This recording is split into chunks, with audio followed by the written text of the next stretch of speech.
O trabalho infantil doméstico em Minas Gerais é o estado, inclusive, com o maior número de crianças e adolescentes entre 10 e 17 anos no trabalho infantil doméstico. São mais de 30 mil meninos e meninas que são incorporados a outras famílias e submetidos a atividades como lavar, passar, varrer, cozinhar e cuidar de outras crianças. E para isso, para falar com a gente sobre esse tema, nós estamos recebendo aqui o Marcos Flávio Lucas Pádula, que é juiz da Vara de Infância e Juventude, e nós vamos falar sobre esse tema, então, que é o escravo infantil. Doutor, muito prazer ter o senhor aqui. Eu que agradeço a oportunidade. A gente sabe que esse é um tema de ampla discussão na sociedade, porque há quem diga sobre a educação dos filhos, educar o filho a saber como ser uma boa esposa ou até mesmo como ser um bom marido, mas também tem um lado que é o trabalho infantil, um trabalho escravo infantil, infanto-juvenil. Eu queria que o senhor falasse um pouco sobre essa diferença da educação dos pais e do trabalho escravo. Eu acho que a grande diferença está justamente no exagero desse trabalho, né? Quando esse trabalho começa a interferir na formação escolar, né, e nos períodos de lazer da criança, aí sim pode se considerar como um trabalho escravo, um trabalho doméstico, né? Agora, aquelas tarefas de cooperação dentro da família, né? Ajudar a mãe numa tarefa, o pai, ou assim, aguar o jardim, ou lavar um prato, ou mesmo arrumar a sua própria cama. Eu acho que essas pequenas tarefas, né, elas não podem ser caracterizadas como um trabalho doméstico escravo, vamos dizer assim, porque elas ajudam justamente aquele sentido de união da família, de cooperação, né? E a família é a base para a sociedade, né? Se a criança ou adolescente não aprender que ele tem também responsabilidades dentro da família, como é que ele vai assumir essas responsabilidades na escola, na sociedade, no trabalho, né? O que não se pode, evidentemente, é autorizar aquele trabalho que exclui a criança completamente de outras atividades. Isso não, né? Mas aí vai da ponderação, né? Isso talvez seria, então, o primeiro sintoma, se a criança está sendo excluída de algumas tarefas, inclusive Exatamente. de brincadeiras, escola, eventos, até mesmo eventos que envolvem outras crianças, isso dá indícios de que há um trabalho infantil escravo. Evidentemente, ele não pode ficar 8, 10 horas só trabalhando, absolutamente, né? Agora, não se pode fazer o exagero oposto, que a criança não pode nem, assim, ajudar a mãe a arrumar a mesa para o almoço, que já é trabalho escravo, não é isso, né?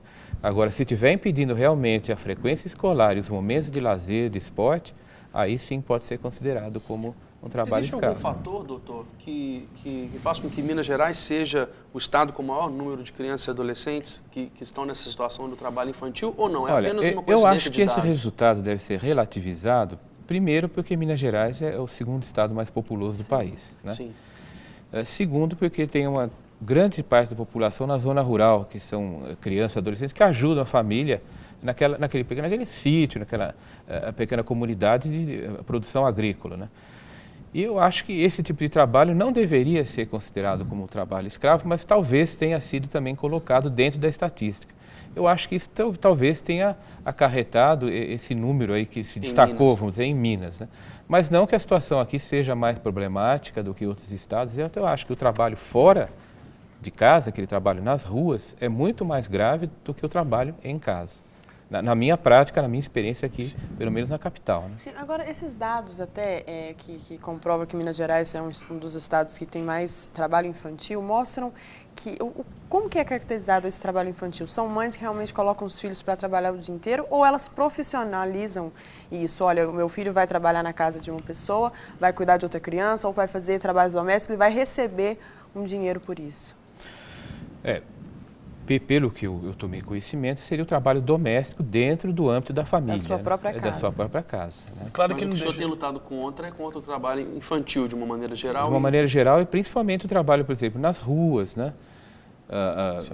Semáforos, ou vendendo objetos, esse tipo de trabalho, ou ajudando às vezes em carrinhos de lanche, enfim, esses vários trabalhos que já estão fora do âmbito familiar, né? E é numa fase da idade em que a criança está sendo instruída e talvez ali não seja um ambiente ideal, né? Pode acontecer uma marginalização. Muitas vezes não é o ambiente ideal, né? Agora, doutor, a gente sabe que existe alto índice de processo. Eu queria que o senhor falasse um pouco sobre o sistema de processo, inclusive como anda isso no juizado, como que funciona esses processos, como são julgados e também como é feita a denúncia disto. Como que a população pode chegar e denunciar sobre o trabalho escravo infantil? Na vara da infância, né, nós trabalhamos com o que a gente chama de situação de risco, né? Que é qualquer situação que fere ou que viola ou que ameaça a violação dos direitos essenciais, né?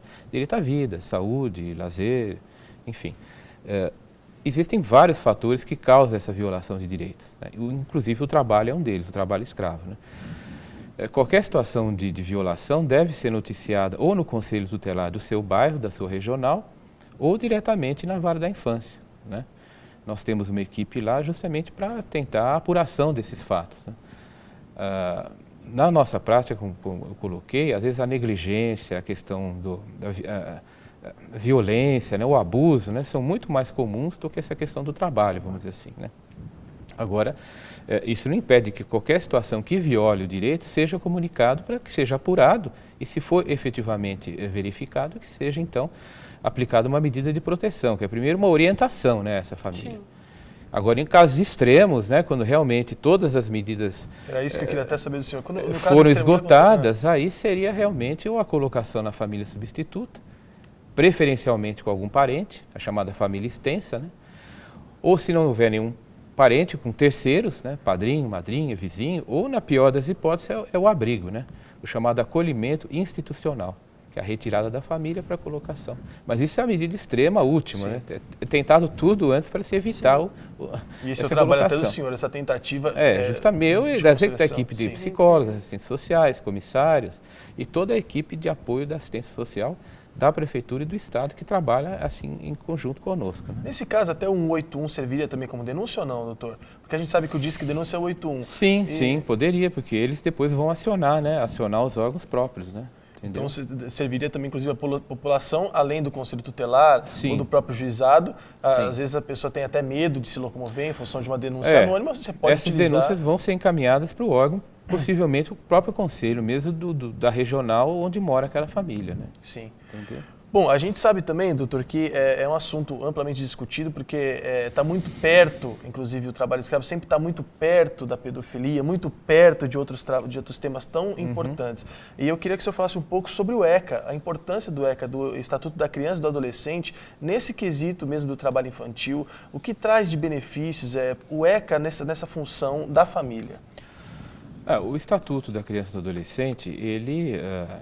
foi uma lei que, de certa forma, assim, mudou, né? Revolucionou a questão legal em comparação com o antigo Código de Menores, porque ele deu muita ênfase para essa questão dos direitos, né? A proteção, né, aos direitos da criança e do adolescente. E ele é um instrumento legal justamente para a proteção desses direitos, né? Agora, evidentemente, que deve ser sopesado também com a questão da responsabilidade e do dever também, né? Ele é um instrumento, sem dúvida, muito relevante para a proteção desses direitos, né? O ECA, o Estatuto da Criança e do Adolescente.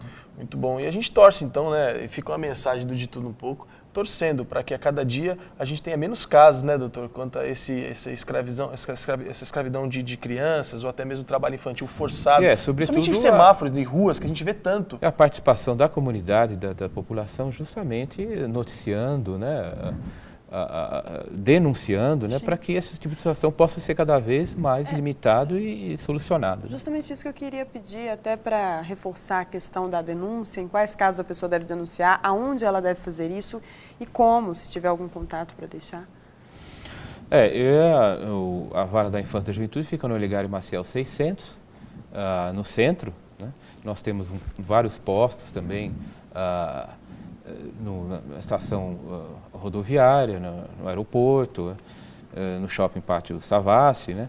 Vários postos em que as pessoas podem se dirigir para colocar essa situação, podem até fazer a denúncia anônima se não quiserem também, por algum motivo de vizinhança, de conhecimento, né?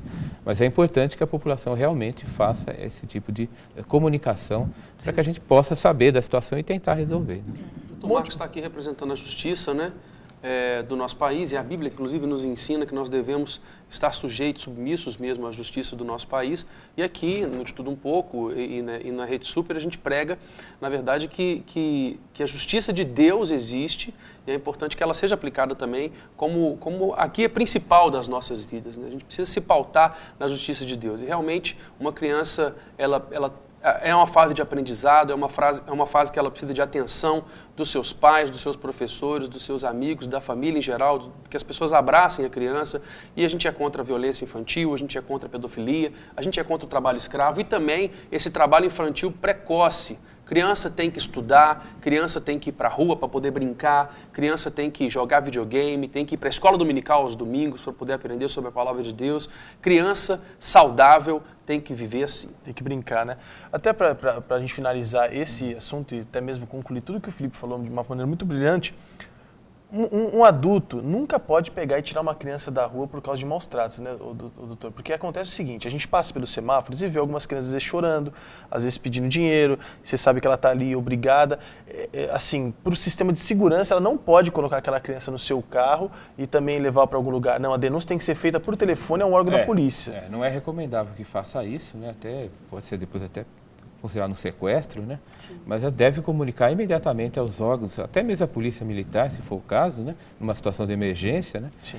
E imediatamente nós encaminhamos uma equipe para o local para averiguar essa situação. Mas é importante realmente denunciar essa situação, né? Mas... Legal, a gente quer te agradecer então, doutor, por essa brilhante contribuição para a sociedade e o senhor pode descontar aqui com o nosso programa de tudo um pouco, que sempre estará à disposição do juizado e também do senhor. Tá bom, muito obrigado.